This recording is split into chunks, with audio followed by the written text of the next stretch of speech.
Hello and welcome to Jim and Jay's Final Say on Palace Fan TV. Feel like we need a jingle, so I just made that up. So feel free to use that if you want, chaps. This is our deadline day special video where we look back at Palace's signings on deadline day, of which there weren't that many. 4 in total. 2 of them first teamers, 2 of them young players going into the reserve side. So let's talk about them. One of them was Wilf, who's come back permanently after being on loan for a bit. And I think everyone in the world can agree it's a brilliant deal for Palace. £3 million, having sold him for £10 million. That is a profit of... It's a big profit for Palace. And we've got a player who's 22, talented, and wanting to impress. So I think that's pretty decent. If we'd have got him for $3 million, anywhere else, or he wasn't our player before, everyone would be saying that was a good deal. So I think it's a very good deal for Palace. Hopefully Will can go on to become the player we know that he can, now that he's back playing games regularly and not, being ignored at Old Trafford. The interesting signing for me is this lad from Bolton, Lee Chung-yong, South Korean international, very talented. I think he's a winger or attacking midfielder. I'm not quite sure, to be honest. Probably should have done some research for this video. And by all accounts, though, very, very good player. Bolton fans on Twitter seem to be very upset that he was going. £750,000 apparently up front. With add-ons and stuff. That's amazing, really, for someone who's, I think he's 26, 27. So, very good deal. Again, we seem to be getting some decent deals at the moment.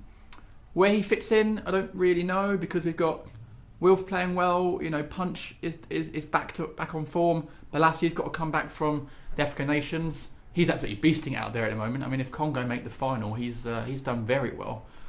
So, where the new lad from Bolton fits in, I'm not sure. But again, it's competition for places, isn't it? And our squad now is looking very strong. Strongest it's been for a while, I think. Certainly in terms of depth. So that can't be sniffed at. You add it to the other January transfers of Sonogo, Amiobi, any more? Jordan Much. There's some solid players, and we're getting a really good squad together now. No matter what happens, injury or suspension or whatever. So yeah, I think we're doing all right. I think we can all agree it's good. Hopefully. It'll be enough to keep us up. I think it should be. The young players who signed are Andres Bremen, Norwegian lad who sounds a lot like the guy who killed loads of people in Norway. So I hope it's not that guy. But he's supposed to be very talented. Going back on loan to his old club, I think, and then joining Palace's under-21 team in the summer. And a lad called Keshi Anderson, who scored a 6-minute hat-trick against Palace. Under-21 team last week, and then Palace were like, yeah, we'll have you. So now he's joined, and I think scored in his debut for the reserve team this week. So another one to look out for. So all in all, I think a decent deadline day and a decent January for Palace. Maybe not quite as as high profile as last year when Scott Dan and Ledley came in and Tom Ince, but certainly some good players, and I think players that are going to push us on from bouncing around the bottom to mid-table. Which is all we want. I mean, we want to stay up, really, that's it. But if we can push Palace on to become a bit of a mid-table side, then everyone's going to be happy, aren't they? I am. Anyway, that's me done with my deadline day thoughts. Over to Jay from... before I go, I wrote a deadline day song. All about deadline day, obviously. Can we link it in the video? Let's link it in the video. Can I point? Let's link it in the video down there. Or there. Or there. I don't know, whatever. But yeah, listen to that because it's a bit of fun. Here's Jay from the Eagles Beak with his thoughts on deadline day, and we'll see you again soon. Bye! Hi, welcome back to another one of Jim and Jay's videos in collaboration with 5-Year Plan, the Eagles Beak and Palace Fan TV. So thanks for joining us. Hope you've heard what Jim's had to say already. Turning to me now with a view on our dealings in the transfer window, and I have to say Palace for once have showed a great deal of maturity this time around in comparison to previous transfer windows, particularly since we've been in the Premier League. Our first one was quite panicked and rushed, and every window that's passed, we've shown signs of how we've learnt from the previous one. So that's a really good sign. And it looks like this time around we've addressed some issues in the squad, particularly left back. We've signed Papa Soare, who was on the radar for a little while. To be honest, he's rumoured to join in Palace for a few weeks, but he played in the African Nations Cup for Senegal, and we finally got him in, signing from Lille. So that's for me, the most important spot for Palace in terms of the first team position we wanted to cover, because we don't have a left-footed defender particularly to play that position. Although to be fair, Joel Ward and Kelly have both done a decent job, but we've suffered from not having a left-footed player there. So that's a real sign, and I believe Soare can play left midfield as well, which is it'd be exciting to see him play for Palace and see what he can do. He showed a few signs in the African Nations Cup, watched a few games for Senegal. Fortunately, it didn't last in the competition beyond the group stages, but hopefully that's a good sign for us, because he ended up signing for us. So, but when you look through the signings we made, Sanogo joins us from Arsenal, who's had a few games so far. Mixed reviews from Palace fans, I have to say, but his performance down at Southampton in the FA Cup was great. Shodo Amiobi signed for us. He's a little way off fitness, but he will be a good addition, I think. He's an experienced campaigner in the Premier League, and for me, he's an upgrade on two strikers that we signed last time around, was AJ and Kevin Doyle. So for me, he's a big striker. He can put himself about, and he knows Pardew. Pardew knows what he can do, and hopefully he can bring a bit of experience to the squad as well. Also joining us is Jordan Much, a midfielder from QPR. Didn't get a decent run of games at QPR, injury prone. We've already seen him play for us, come on as sub against Everton in that unfortunate loss, but I think he still needs a bit of match fitness after not really playing much for QPR. He had a great time at Cardiff.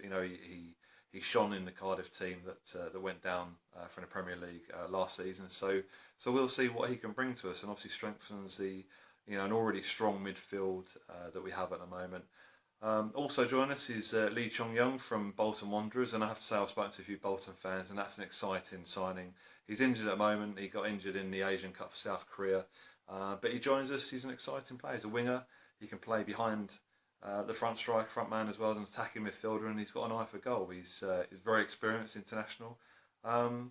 And it's, if anything, it's a great marketing ploy, because we're tapping into the Asian market, and hopefully the club shop can cope with the amount of orders coming from over there. Obviously, the biggest signing, the marquee signing for us Palace fans, is that we've welcomed back Wilf Zaha on a permanent deal. I believe it's a 5.5-year contract, and from United, and his nightmare ends at United, and he can come back to Palace. He knows he's loved at Palace, and we've seen signs of what he can do.